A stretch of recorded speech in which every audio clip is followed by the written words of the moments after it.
Merhabalar, kanalıma hoş geldiniz. Lotus hırkamızın ikinci bölümüyle bugün devam ediyoruz. Large X large bedende 5.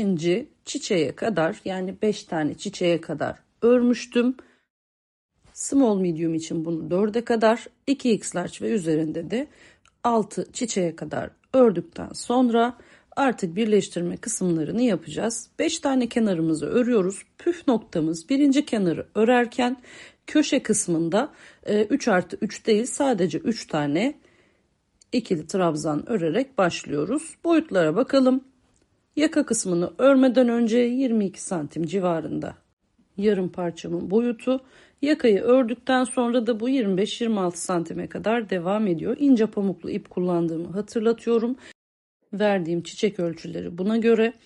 Angora iplerle de ördüğünüzde bu şekilde ayarlayabilirsiniz ama daha kalın iplerde santim hesabı üzerinden gitmenizi tavsiye edebilirim. Bel çevrenizi ve kalça çevrenizi ölçtükten sonra bunu ikiye bölün ve ortaya çıkan sayıdan 5 santim daha çıkartarak nihai örmeniz gereken altı kenar parçaya ulaşabilirsiniz. Şimdi birleştirme kısmına gelelim. Son köşeme 3 tane ikili trabzanı ördükten sonra bir zincir çekiyorum. Karşı kenarda 2 zincirlik kısımdan ilmek kaydırıyorum. Bir zincir çekiyorum ve 3 trabzanın yanına 3 tane ikili trabzan daha örüyorum. 2 zincir çekiyorum. Orta noktaya bir trabzan yaptım. Karşı tarafta trabzanın yine aynı şekilde olan trabzanın tepe noktasına ilmek kaydırdım. 2 zincir çektim. Yine aynı boşluğa ikili trabzan ördüm. Ve yine karşı kenarda karşılık gelen trabzanın tepe noktasına ilmek kaydırdım. 2 zincir çektim. İlk boşluğa batıp bir ikili trabzan ördüm. Karşı kenarda denk gelen trabzanın tepe noktasına ilmek kaydırdım. 2 zincir çektim. Sonraki boşluğa ikili trabzan ördüm. Ve karşı kenarda denk gelen trabzanın yine tepe noktasından ilmek kaydırdım. Şimdi çiçeğimizin son yaprak kapama kısmına geldik. Yine araya 2 zincir çekiyorum. Son boşluğu atlıyorum. Ve 3 tane trabzanıma ön gövdeden batıp yarım trabzanlar örüyorum. Tığda 4 ilmeğim var.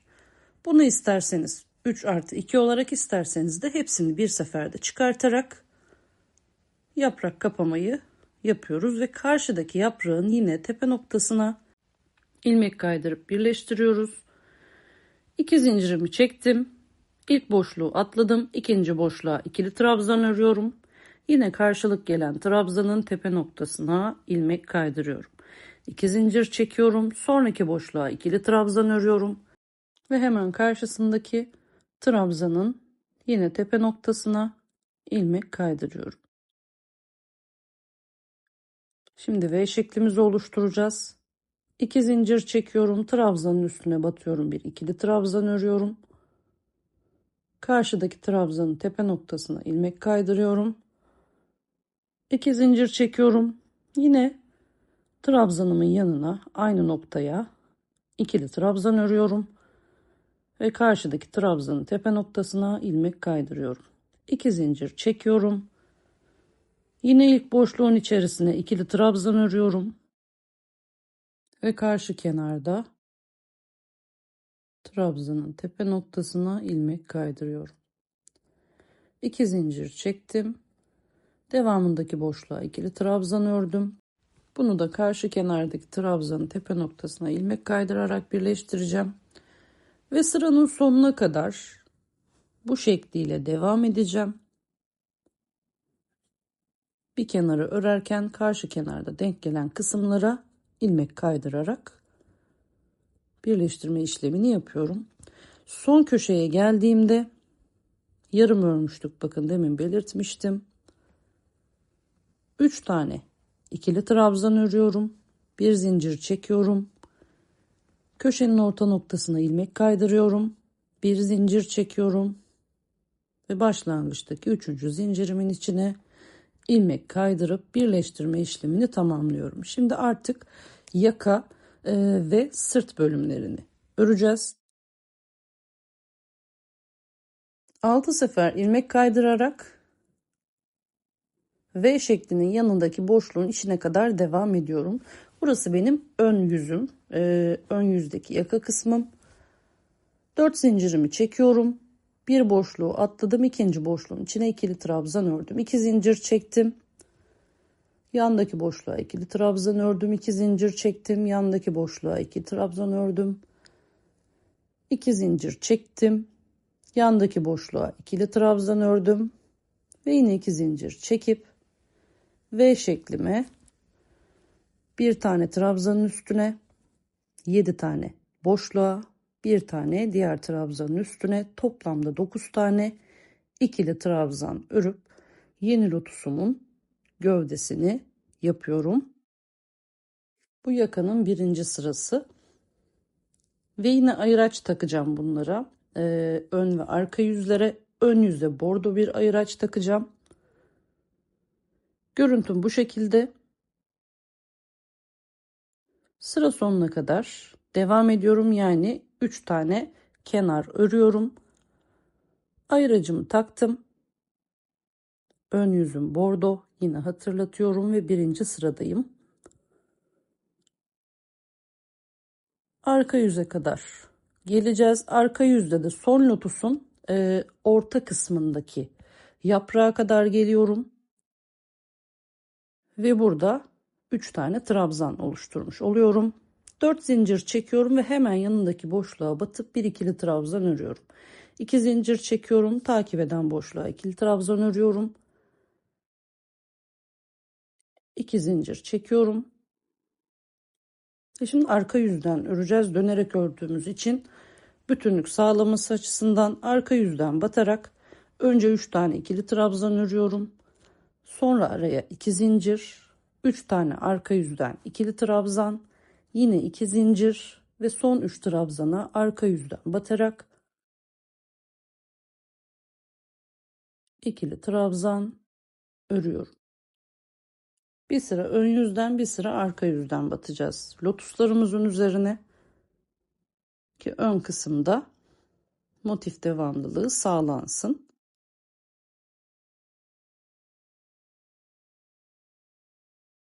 Yakanın ikinci sırasındayım ve arka kısımdan devam ediyorum şu anda.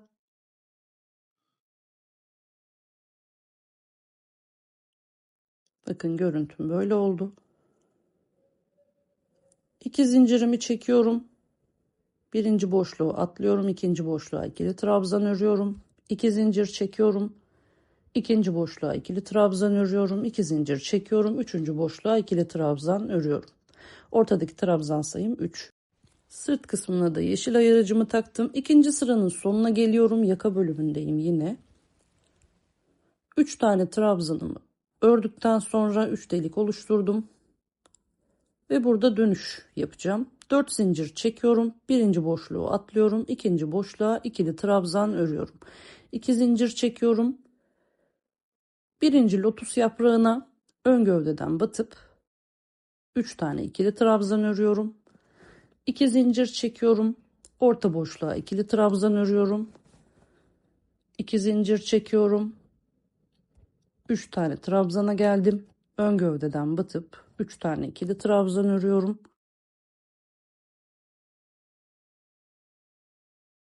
Normal çiçeği örer gibi devam ediyorum burada da. Tek fark bir sıra önden bir sıra arkadan batıyor olmam. İyi anlaşılması için birkaç sefer tekrarlıyorum burada. 2 zincir ortaya trabzan, 2 zincir, son 3 trabzanıma ön gövdeden batıp 3 tane ikili trabzan örerek devam ediyorum. 2 zincir çekiyorum. Birinci boşluğa atladım. İkinci boşluğa ikili trabzan. 2 zincir çekiyorum. İkinci boşluğa ikili trabzan ve sonra 2 zincir çekip diğer lotusumu yapmaya devam ediyorum. Görüntüm böyle. Yavaş yavaş yaka oyuntusu kısalmaya başladı. Fazla oymalı yapmadım ben. Dilerseniz yakayı birinci lotustan değil ikinci lotustan da aşağı doğru çekebilirsiniz ya da karede devam edebilirsiniz. 2 zincir çekiyorum. İlk boşluğa ikili trabzan örüyorum. Sıra sonunda 2 zincir çekiyorum. İkinci boşluğa ikili trabzan örüyorum. Ve yine 2 zincir çekip başlangıçtaki 4 zincirin üçüncüsüne batıyorum. İkili trabzan örüyorum. 3 olan delik sayım yine burada 3 olarak korundu. 4 zincir çekiyorum. İkinci boşluğa batıyorum. İkili trabzan örüyorum. 2 zincir çekiyorum. Burada bakın birinci lotusa battım. Arka gövdeden 1, 2, 3 tane yarım trabzan örüyorum ve yaprağımı kapatıyorum.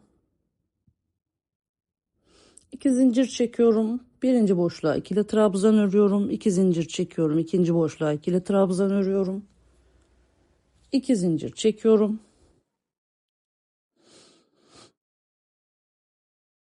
Ortada 3 tane trabzanım var.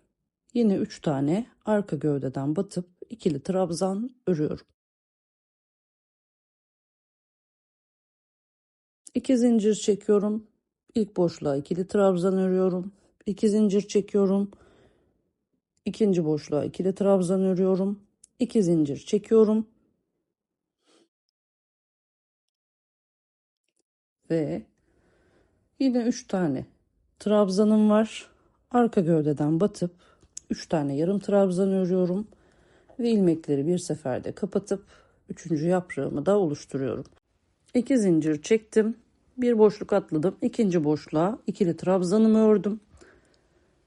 Ve yine sıranın sonuna gelene kadar, yakaya gelene kadar ön kısma 3. sıramı da devam ettiriyorum.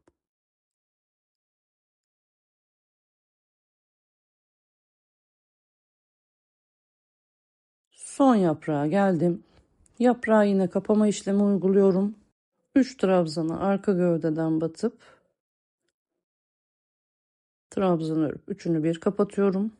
2 zincir çektim. İlk boşluğu atladım. İkinci boşluğa ikili trabzan ördüm. Bir zincir çekiyorum. Şimdi tek boşluğum var. Buraya sık iğne örüyorum. 3 zincir çekiyorum. İlk boşluğa sık iğne örüyorum. 3 zincir çekiyorum. İkinci boşluğa sık iğne örüyorum. 3 zincir çekiyorum. Üçüncü boşluğu atlayıp yine 3 tane trabzanıma ön gövdeden batıyorum ve üçünü bir kapatıyorum. Bir sonraki sırada burada kirpik yapacağız. O yüzden örme kısmı biraz farklı. 3 zincir çektim, bir boşluk atladım, ikinci boşluğa sık iğne ördüm. 3 zincir çektim, ikinci boşluğa sık iğne ördüm. 3 zincir çektim, takip eden boşluğa sık iğne ördüm. 3 zincir çektim, takip eden boşluğa sık iğne ördüm. 3 zincir çektim, sonraki boşluğa sık iğne ördüm. 3 zincir çektim, yine sonraki boşluğa sık iğne ördüm. 3 zincir çekiyorum, bir boşluk atlıyorum. Son yaprağın sağ ve solundaki boşlukları atlıyoruz her seferinde. Ve burada da yaprak kapama işlemi uyguluyorum. Görüntüm böyle. İki kenarı bu şekilde örüyorum. Sırt kısmında birleştirme yapacağım için orayı normal, sıra devamı nasılsa diğer sıralarda nasıl örüyorsak o şekilde örüyoruz. Parçanın birini bu şekilde örüp ipi koparttıktan sonra ikinci parçayı örüyoruz ve bu son kenara geldiğimizde de burada artık birleştirme işlemi yapacağız. 3 tane ikili trabzanımı ördüm. Bir zincirimi çektim. Yine aynı şekilde köşe noktasına ilmek kaydırdım. Bir zincir çektim. 3 tane ikili trabzan örüyorum.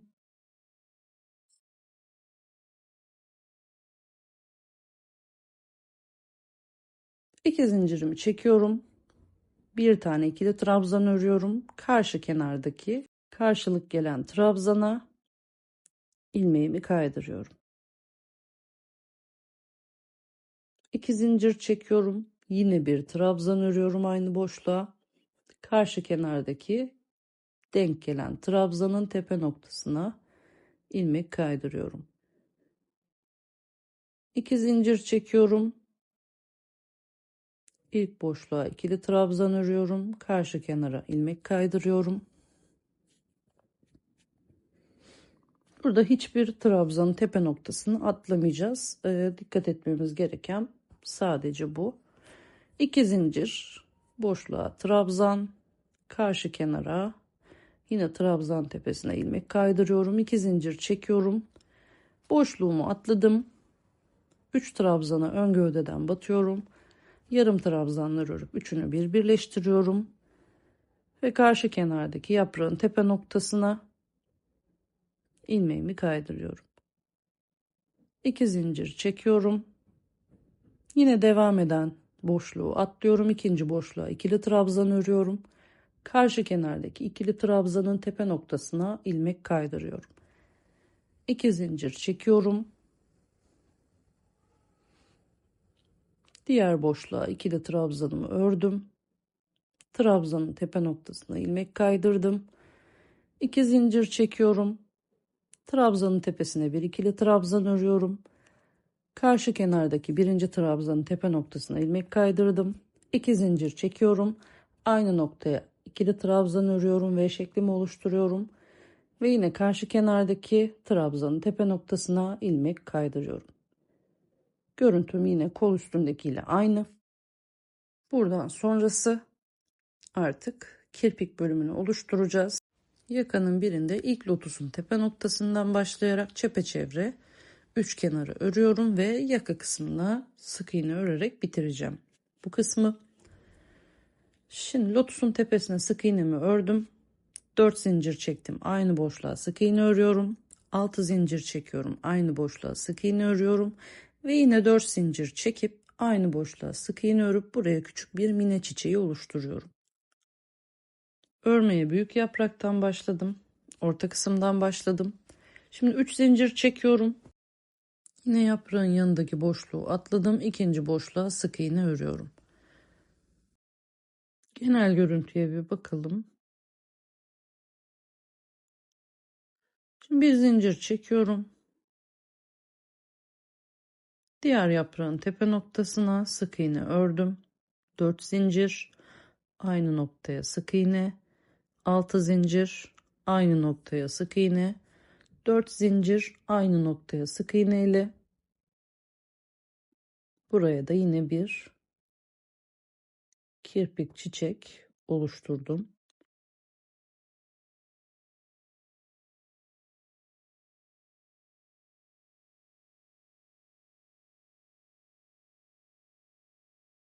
Orta noktaya sık iğne ördüm ve yine çiçeğin tepe noktasına sık iğne örüyorum. 4 zincir çekiyorum, aynı noktaya sık iğne örüyorum. 6 zincir çekiyorum, aynı noktaya sık iğne örüyorum. 4 zincir çekiyorum, aynı noktaya sık iğne örüyorum.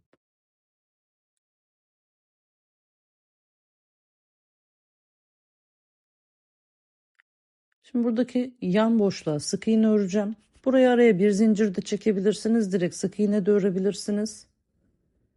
Kasma yapmasına göre, ipinize göre bu kısmı siz ayarlayın. Sonra yine 3 zincirimi çekiyorum. İkinci yaprağın tepe noktasına batıyorum. 4 zincir çekiyorum. Sık iğne örüyorum. 6 zincir çekiyorum. Aynı noktaya sık iğne örüyorum. 4 zincir çekiyorum. Aynı noktaya sık iğne örüyorum. 3 zincir çekiyorum. Bir boşluk atlıyorum. İkinci boşluğa sık iğne örüyorum.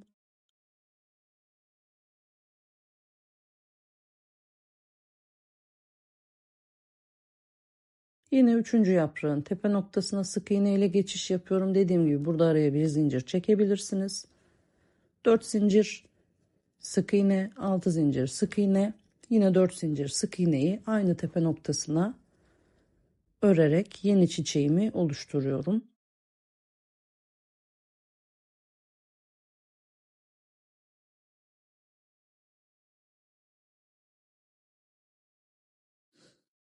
Hemen yandaki boşluğa sık iğne örüyorum ve sonra diğer yaprağın tepe noktasına sık iğne ile geçiş yapıp tüm lotuslara aynı şekilde kirpikler oluşturuyorum.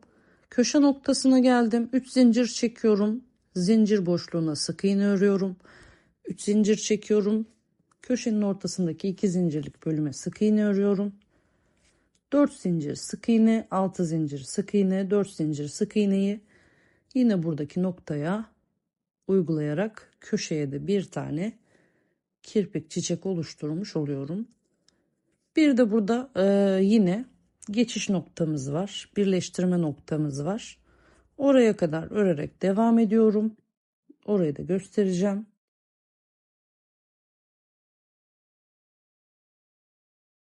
Kirpiği ördükten sonra yandaki boşluğa sık iğne ördüm.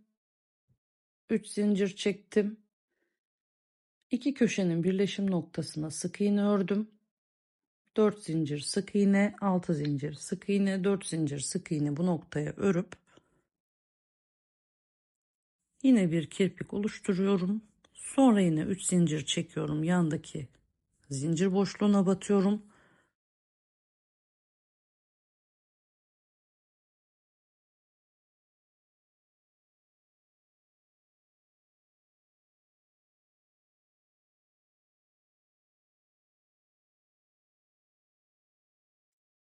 Şuradaki yaprağın tepe noktasına yine 3 zincirle geçişimi yapıyorum. Nihai görüntüm bu şekilde. Dediğim gibi sırt kısmını yani kalan yaka oyuntusunu da sık iğne örerek devam ettim. İsterseniz o bölgeye de kirpik yapabilirsiniz. Yine kol kısmının da geçişine bakalım. Sağdaki köşenin ilk trabzanının tepe noktasına sık iğne ile başlıyorum. 3 zincir çekiyorum. Orta boşluğa ikili trabzan örüyorum. 2 zincir çekiyorum. Yandaki boşluğa sık iğne örüyorum. 2 zincir çekiyorum. Ve yine 3. trabzanın tepe noktasına ikili trabzan örüyorum. Bu sırada iki çiçeğin arasında 4 tane trabzanımız var biliyorsunuz. Şimdi 2 zincirimi çektim. Ve V şeklimin içine 9 tane ikili trabzanımı örüyorum. Bunların birer tanesi başlangıç ve bitiş trabzanlarında, 7 tanesi orta boşlukta.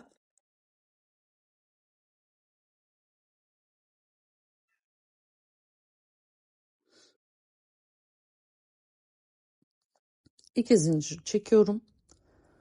İlk boşluğa atladım. İkinci boşluğa trabzan ördüm. 2 zincir çekiyorum. İkinci boşluğa trabzan örüyorum. 2 zincir çekiyorum. Üçüncü boşluğa trabzan örüyorum. 2 zincir çekiyorum. Dördüncü boşluğa trabzan örüp 2 zincir çekiyorum ve son boşluğu atlayıp yine V şeklime 9 tane ikili trabzan örerek devam ediyorum. Sırayı bu şekilde devam edelim. 2 zincir çekiyorum. Başlangıçta çektiğim zincirlerin üçüncüsüne ilmek kaydırıyorum ve ilk boşluğa yine sık iğne ile geçiş yapıyorum. 4 zincir çekiyorum. Yanındaki boşluğa sık iğne örüyorum. 2 zincir çekiyorum. Yanındaki boşluğa sık iğne örüyorum. 2 zincir çekiyorum. İlk 3 trabzanı ön gövdeden batıp 3 tane ikili trabzan örüyorum. Araya 2 zincir çekiyorum. Sonraki 3 tane trabzanı ön gövdeden batıp 3 tane ikili trabzan örüyorum. 2 zincir çekiyorum. Ve son kalan 3 tane ikili trabzana yine ön gövdeden batıp 3 tane ikili trabzan örüyorum.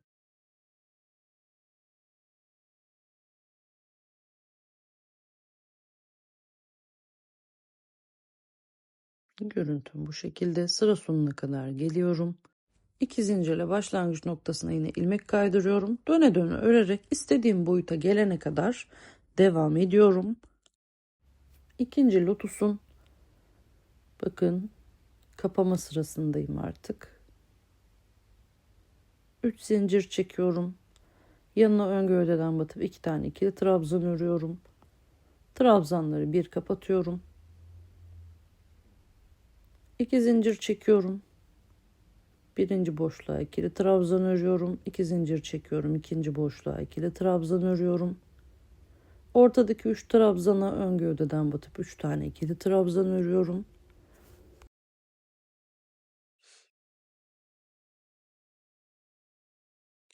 Sonra yine 2 zincir çekiyorum. İlk boşluğa 2 de trabzan örüyorum. 2 zincir çekiyorum. İkinci boşluğa 2 de trabzan örüyorum.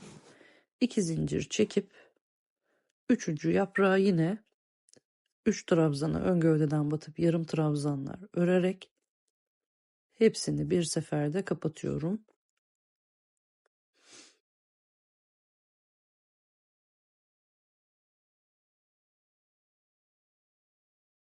2 zincir çekiyorum.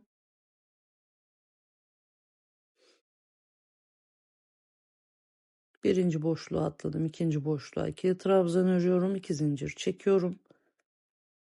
Ve yine diğer yaprağın ilkine ön gövdeden battım. 3 tane trabzan ördüm. Üçünü bir kapattım.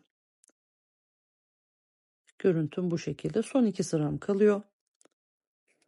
Bunu da aslında yakanın ön kısmında yaptığımız gibi yapacağız ama tekrar örelim. 2 zincir ilmek kaydırdım. Yan boşluğa ilmeğimi kaydırdım. 3 zincir çekiyorum. Boşluğa sık iğne örüyorum. 3 zincir çekiyorum. 3 trabzanı ön gövdeden batıp birer tane yarım trabzan örüyorum ve 3 trabzanı bir seferde kapatıyorum. 3 zincir çekiyorum. Bir boşluk atlıyorum, ikinci boşluğa sık iğne örüyorum. 3 zincir çekiyorum. Takip eden boşluğa sık iğne örüyorum. 3 zincir çekiyorum. Takip eden boşluğa sık iğne örüyorum. 3 zincir çekiyorum. Yine takip eden boşluğa sık iğne örüyorum.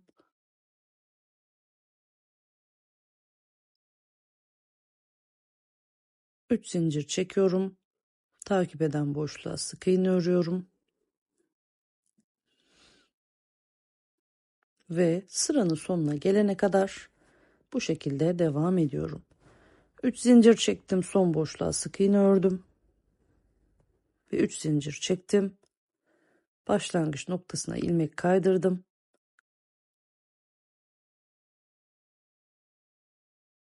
Yan boşluğa sık iğne ile geçtim. 3 zincirimi çekiyorum. Tepe noktasına sık iğne örüyorum. 4 zincir çekiyorum. Aynı noktaya sık iğne örüyorum. 6 zincir çekiyorum. Aynı noktaya sık iğne örüyorum. Ve yine 4 zincir çekip aynı noktaya sık iğne örüyorum. İlk kirpiğimi yaptım. Tıpkı ön kısımda ördüğümüz gibi burada da yaprakların tepe noktalarına üçer kirpikten oluşan minik mine çiçekleri oluşturacağız. Şimdi 3 zincir çekiyorum. Bir boşluk atlıyorum. İkinci boşluğa sık iğne örüyorum.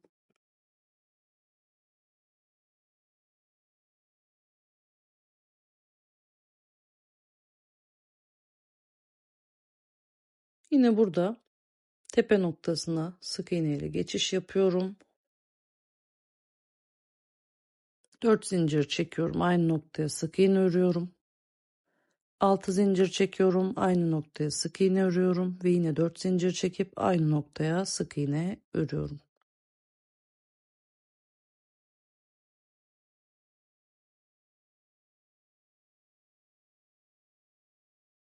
İki kirpiğin arasında, yani iki yaprağın arasında bir tane boş kısmım var. Oraya sık iğne örüp sonraki yaprağın tepe noktasına da yine sık iğne ile geçiş yapıyorum. Aralara birer zincir çekebilirsiniz. Burada yine hatırlatma yapayım. Kasma yaparsa ipliğinizle eğer. 4 zincir sık iğne, 6 zincir sık iğne, yine 4 zincir sık iğne örerek yaprağın tepesine 3 kirpiklik çiçeğimi oluşturuyorum.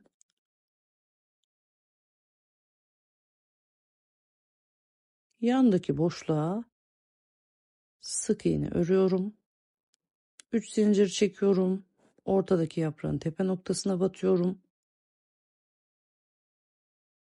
4 zincir sık iğne. 6 zincir sık iğne ve yine 4 zincir sık iğne yapıyorum aynı noktaya.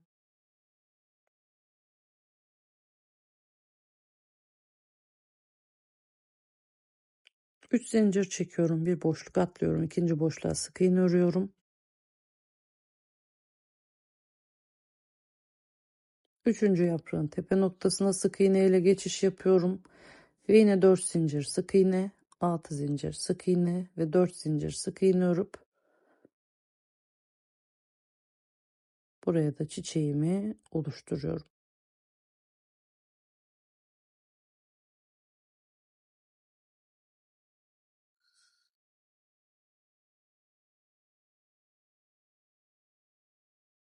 Boşluğa sık iğne, diğer yaprağın tepe noktasına sık iğne.